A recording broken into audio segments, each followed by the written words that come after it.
Haqiqiy qozon kabobi qanaqa tayyorlanishini ko'rmoqchi bo'lsangiz, videoni oxirigacha ko'ring. Qozon kabob asosan qo'y karakasidan qilinadi. Go'sht tanlaganingizda iloji boricha pushti rang go'sht tanlang. Go'shtimizni tuz, zira, kashin churug'i va ozgina gazli suv qo'shib marinovka qilib qo'ydik. Uy sharoitida qilganingizda iloji boricha go'shtni qancha oldin marinovka qilsangiz, shuncha mazali bo'ladi. Ham e'tibor beringlar, 1,5 santimetr qalinlikda kesdik.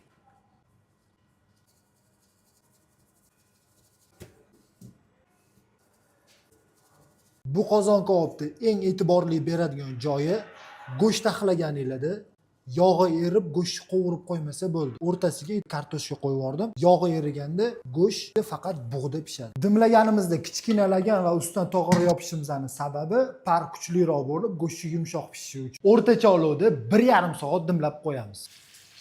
1,5 soatdan keyin go'shtimizning yumshoqligini tekshirib, go'shtni alohida olib qo'yib, kartoshkani qizartirib olamiz ikkinchi tomonini ham. Kartoshkamizni qizartirib olgandan keyin olovni o'chirib, go'shtni solib bitta qizartirib olamiz.